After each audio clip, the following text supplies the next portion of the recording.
Bonjour Karine. Bonjour Olivier. Merci d'être venue chez nous à l'âme sœur. Aujourd'hui, c'est un plaisir. Aujourd'hui, Karine, on va faire donc une recette dédiée à notre rentrée 2013, qui est ce mois de septembre où on vient de vivre des beaux jours d'été. Et caniculaire. Et caniculaire, après un très mauvais mois de mai, donc on était très contents de ce beau temps. On a décidé aujourd'hui, on va faire ensemble, Karine, si tu le veux bien, on va faire un tartare de langoustine que l'on fait habituellement cet été.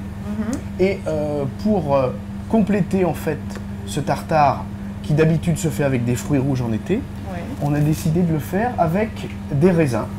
C'est le mois des vendanges, c'est le mois de plein de belles choses. Donc on a décidé de marier très beaux raisins. Ouais, très beaux raisins, des raisins de treille.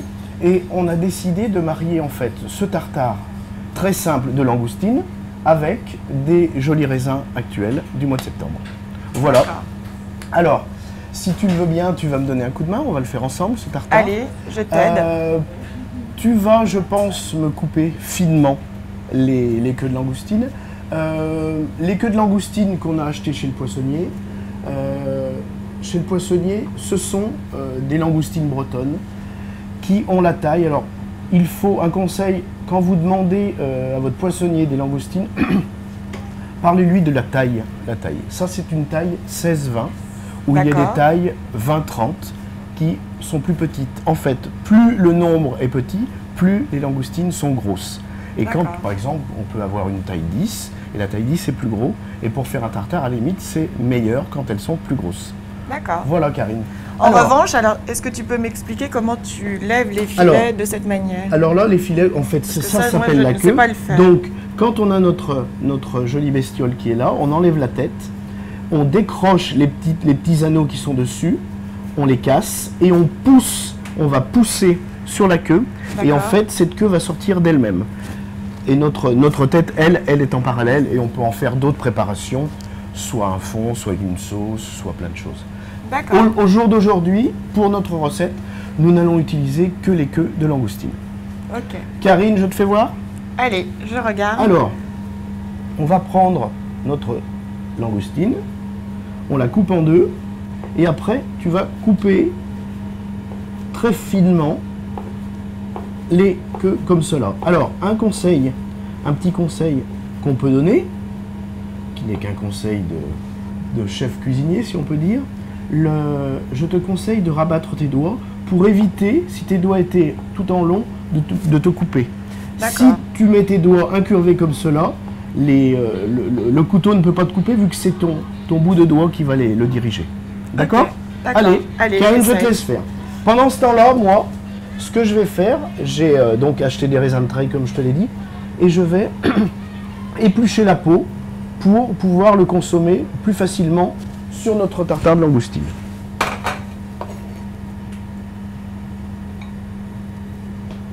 Je continue. Oui, oui.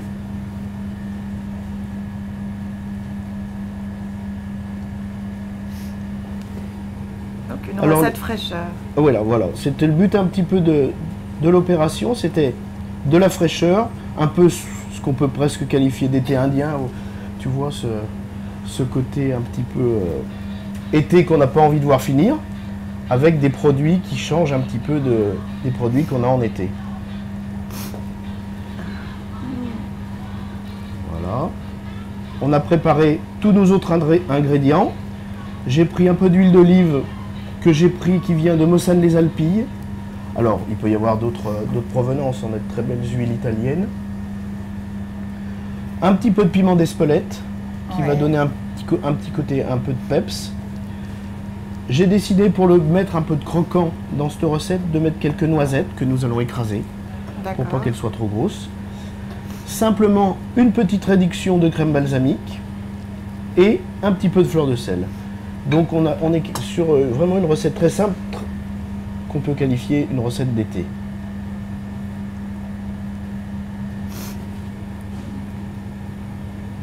Ah, c'est pas terrible.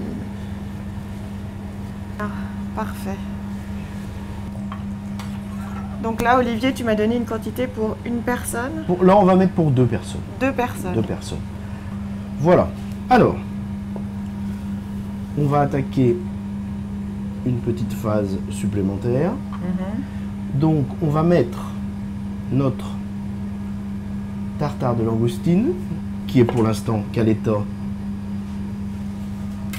de petits morceaux, de réduction, qui n'est pas encore devenu tartare. Donc je prends mes langoustines finement coupées, par toi. Avec amour. Voilà. Je vais prendre les noisettes. Alors je vous conseille de le faire soit avec un casse-noix à la maison, soit on peut le faire avec une petite casserole, ou là on peut le faire avec un couteau. Tout simplement, tu tapes un petit peu pour concasser ces petites noisettes, d'accord? Donc allez. bien con. Voilà, j'en fais quelle quantité? Voilà, tu me fais les dernières. On va pouvoir additionner. Pendant que Karine continue, tu continues à faire ça. Moi, je vais commencer à assaisonner notre petit tartare. Un tout petit peu de piment d'Espelette. Ça donne du peps, le piment d'Espelette, c'est très bon. Et il faut en mettre un petit peu. Notre belle huile, alors celle-ci vient de Mossane, les Alpilles. Je concasse l'ensemble des noisettes. Voilà. Un petit peu de fleur de sel. Un petit peu de fleur de sel. Un petit peu de réduction de vinaigre balsamique. Alors comment tu obtiens une réduction comme ça? Alors très simplement, par une réduction sur le fourneau. Alors dans le commerce, ça s'achète facilement. Maintenant, il y a des crèmes balsamiques qui sont réduites dans des pots adaptés. Alors nous, ce qu'on fait, c'est qu'on le fait réduire. Généralement, ma recette, c'est 650 grammes pour une dose assez conséquente. Mais Celle-ci, c'est toi qui l'as faite? Oui, oui, oui. 650 grammes de vinaigre balsamique avec 250 grammes de sucre, et on laisse réduire. À quantité voulue. Des fois, on peut avoir quelque chose de encore plus serré. Mais là, c'est quelque chose qui va tenir. Et tu peux même, tu vas voir, sur l'assiette, on peut faire un décor avec la crème de vinaigre balsamique qui va être sur le côté. On n'oublie pas le poivre du moulin. Et à ce moment-là, tu vas me rajouter les noisettes dans le mélange. Voilà, en concassé de noisettes. Voilà. Je te laisse me mettre dedans. Allez. Voilà. On va mettre quelques feuilles de salade dans le petit cul de poule. Voilà. Ça va être bon tout ça. Très bien. Alors maintenant, on va commencer à remuer et on va faire un test. Donc là, on remue. De la fraîcheur, de la fraîcheur, de la fraîcheur. Il y a... Alors, je ne sais pas si tu as vu, mais je n'ai pas mélangé les graines de raisin dedans pour pouvoir les laisser en évidence par-dessus et qu'elles donnent tout leur côté croquant et fruité.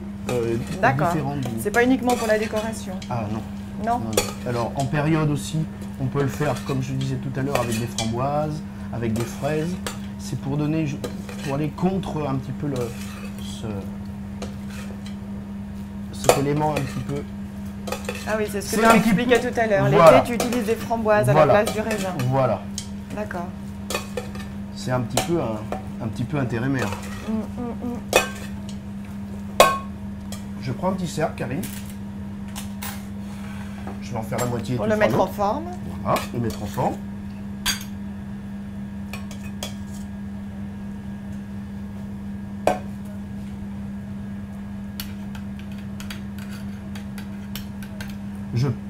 Je tasse. Alors là, j'ai pris une grande assiette. Hein. On peut en prendre une plus petite. J'ai pris une grande assiette pour qu'on voie bien sur l'assiette ce qu'on peut faire. C'est très joli au niveau présentation. Voilà. On peut servir, Karine, à côté de cette entrée, des tranches de pain toasté, un petit peu dans l'esprit du foie gras.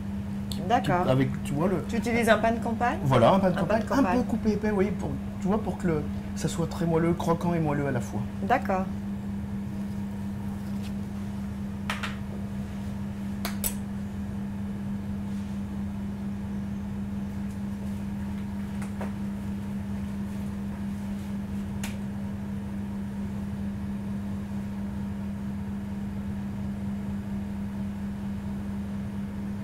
Après, donc... Joli, hein?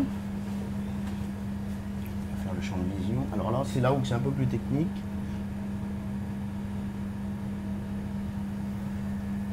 Karine, après, je te laisserai faire la tienne. Hein. Je regarde. Alors après, on mettra 2-3 petits décors.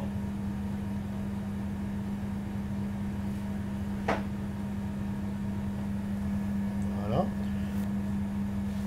Là, on rentre dans la partie la plus artistique. Voilà. On va dire que là, on est... Chacun s'exprime à sa façon. L'essentiel... Alors, différents courants dans la cuisine, mais ce qui est à mon avis essentiel, et je pense que tu seras d'accord avec moi, c'est quand même le goût. Le goût des choses. Et après, donc... Ah, mais ça commence par la vue quand même. La vue d'une belle assiette, mais en appétit. Voilà, mais es-tu pour ou contre quand même le goût qui va te donner l'esprit de ton plat? Ça va être ça qui va donner. Oui.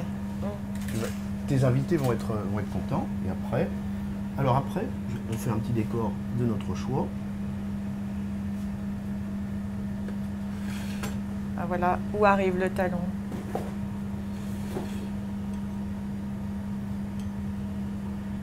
Voilà.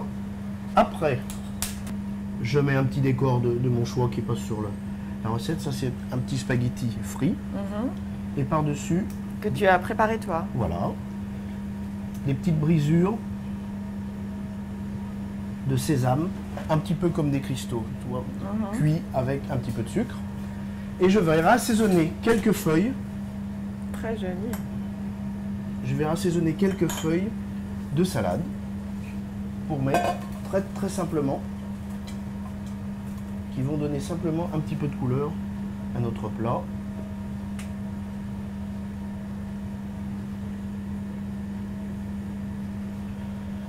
Voilà. Karine, te sens-tu prêt pour ton assiette? Mais écoute, c'est un défi, mais je vais le tenter. Le tenter et le réussir.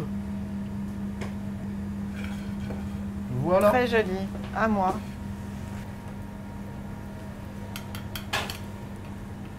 Ensuite, des petits raisins. En fait, tu fais un peu comme une tarte. Exactement.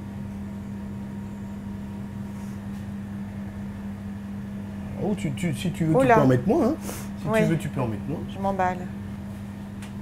J'essaye de faire un copier-coller. Mais tu vois, il me semble que j'en ai mis plus que toi. Mais l'essentiel est avant tout quand même que tu puisses préparer ce tartare plus ou moins le matin. Et quelque part, tu l'assaisonnes au dernier moment. Et tes invités, tu peux profiter d'eux. D'accord, ok. Oula, fragile. Et ça, tu le fais comment alors? Alors c'est un mélange glucose, oui, sucre, beurre fondu et graines de sésame. D'accord. Qui est séché au four. Génial. Voilà. Je t'ai mis quelques petites feuilles de salade pour donner un peu de couleur.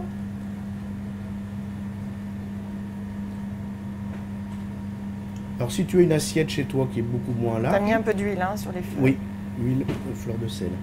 Si tu veux, tu peux faire quelque chose de plus serré. Et la salade, tu peux la dresser par-dessus avec les raisins sur la salade.